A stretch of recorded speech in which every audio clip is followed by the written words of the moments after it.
Welcome back to the lecture on photography, part of Unit 8 in the Art Appreciation class. And so when we last left off, we were talking about the documentation purpose of photography, but other artists saw other potentials, and some really saw photography as a means of exploring abstraction and formalism, and others, like Man Ray, really saw it as a means of exploring the process of photography and exploring the darkroom as a place for experimentation and a place for someone to work just like a painter. So Man Ray experimented with things like solarization effects, right? Or pseudo-solarization effects. He made things that we now call photograms, but at the time he called them rayographs, named after himself. Um, I love this self-portrait, by the way, with his half-shaved beard. And that's just a single shot, by the way. And he also experimented with multiple exposures to create these kind of surreal sort of images. Um, and most of the work he did was done in the darkroom, although obviously had to do some work with a camera to get something like this. And so that's one artist kind of taking a very different point of view about what photography should be about, and another person who focused very much on the idea of abstraction, of photography being about looking at the world, but looking at it in formal terms, finding the design to it, finding the flat, abstracted nature of things in nature or in um, and just in the views that you find, was very much about what Edward Weston was looking for.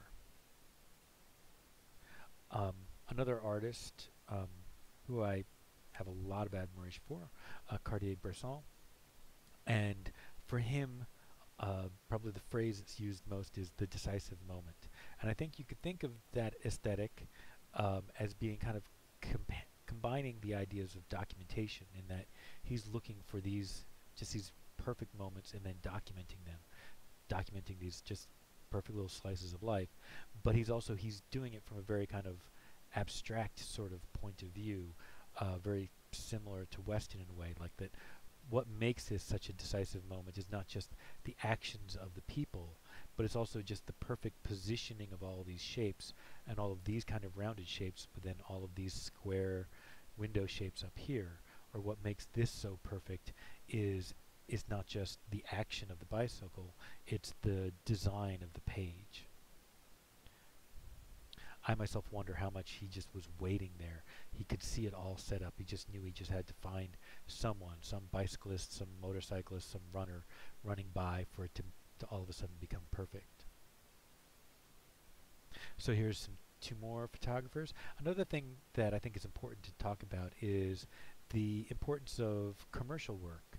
That at the beginning of photography, um, photographers were experimentalists and primarily were artists, except for the photographers who were like, the studio photographers, who went around the country making portraits for people. Um, but the important photographers were all the fine artist photographers. But as we move further into the 20th century, more and more of the really great photography is done also by some commercial photographers, people like Josef Karsh, who was primarily interested in portrait work and one of the great portrait photographers of all time.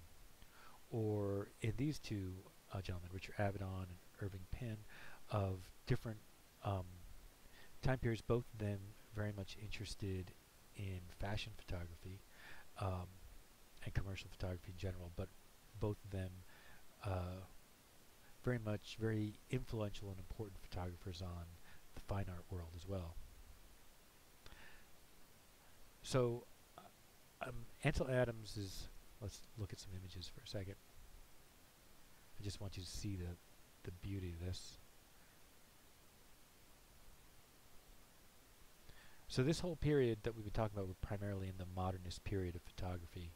And the thing that I think about Ansel Adams, he was that for him it was the craft of photography. He was less interested in the documentation of any particular moment. For each photograph of his was required a huge amount of time and labor and effort. He was interested in only using large-scale cameras that made large-scale photographic prints or negatives, transparencies into large-scale photographic prints. His his obsession with controlling value.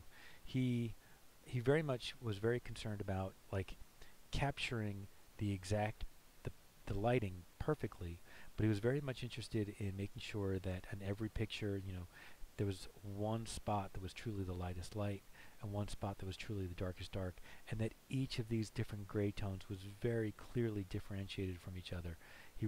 I think he often referred to it as kind of a zone system, having, like having the all the different values kind of carefully plotted out, and he really thought that through very carefully, so that even when he's doing more kind of evening sort of scenes, he's still really thinking about how many values can he get captured in this section, even if he knows that large areas are going to be all one value.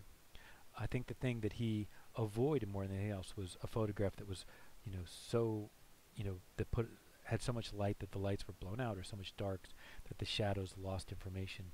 What he looked for was really, really deep shadows, and yet still being able to find all of that clarity of information within those areas. I think a photograph like this really kind of shows the impeccable craftsmanship that he put into his work.